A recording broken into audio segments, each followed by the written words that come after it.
السلام علیکم پیارے دوستو، ایک شخص کی 4 بیویاں تھیں۔ چوتھی بیوی سے وہ بہت محبت کرتا تھا اور اس کو بنانے سنوارنے میں ہر وقت لگا رہتا تھا۔ تیسری بیوی سے بھی اس کو بہت محبت تھی کیونکہ وہ بہت خوبصورت تھی، جو اسے دیکھتا اس کا گرویدہ ہو جاتا تھا۔ اسی لیے اس کو یہ خوف لگا رہتا تھا کہ یہ کہیں کسی اور کی نہ ہو جائے، اس لیے اس کو چھپا چھپا کر رکھتا تھا۔ دوسری بیوی سے بھی اس کو بہت محبت تھی، اس لیے کہ وہ اس کی ساری پریشانیوں کا حل اسے بتاتی اور ہمیشہ اس کی مدد کرتی تھی۔ مگر پہلی بیوی سے وہ محبت نہیں کرتا تھا، لیکن وہ اس سے بہت زیادہ محبت کرتی تھی۔ ایک دن ایسا ہوا کہ وہ شخص اتنا بیمار ہو گیا کہ مرنے کے قریب ہو گیا۔ اس لیے اس نے سوچا کہ میرے پاس 4 بیویاں ہیں، کسی ایک کو تو مرتے ہوئے ساتھ لے ہی جاؤں گا۔ اس نے چوتھی بیوی کو بلایا اور اس سے کہا کہ تم میرے ساتھ چلو، میں نے تم پر اتنی توجہ دی اور اپنا مال بھی تم پر سب سے زیادہ خرچ کیا۔ جواب میں چوتھی بیوی نے صاف انکار کر دیا۔ اسی طرح تیسری بیوی سے اس نے کہا تو اس نے بھی جواب دے دیا اور کہا کہ دنیا میں ابھی میرے چاہنے والے بہت ہیں، میں کسی کی بھی ہو جاؤں گی۔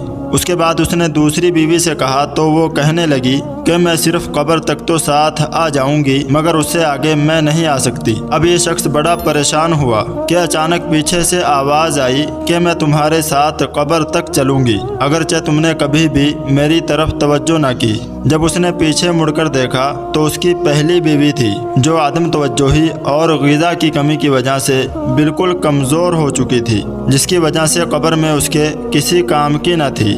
اب یہ افسوس کرتا رہا کہ میں نے سمجھنے میں غلطی کی، اگر میں اس پر توجہ دیتا تو آج یہ قبر میں میری اچھی رفیق اور ساتھی ہوتی۔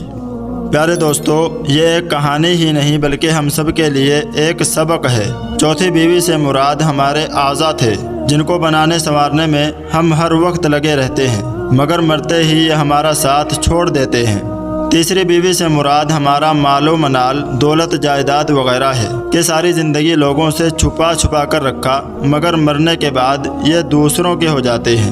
اور دوسری بیوی سے مراد ہمارے اہل و عیال، رشتہ دار اور دوست و احباب ہیں۔ دنیا میں یہی لوگ ہمارے کام آتے ہیں اور ہمارے مسائل حل کرواتے ہیں، ہم ان سے جتنی اور جیسی چاہیں مدد لیتے رہیں، مگر یہ لوگ بھی زیادہ سے زیادہ قبر تک ہی ہمارے ساتھ رہتے ہیں۔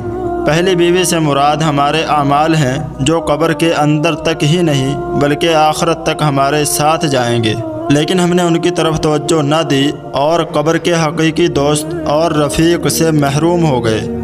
پیارے اور عزیز دوستو، آج ہی ہم اپنے اعمال کی طرف توجہ دینے کا پکا ارادہ کریں۔ اللہ تبارک و تعالی ہم سبھی کو اپنے حبیب پاک صلی اللہ علیہ وسلم کے صدقے اور طفیل سے اپنے ارادے میں ثابت قدم رہنے کی توفیق نصیب فرمائے۔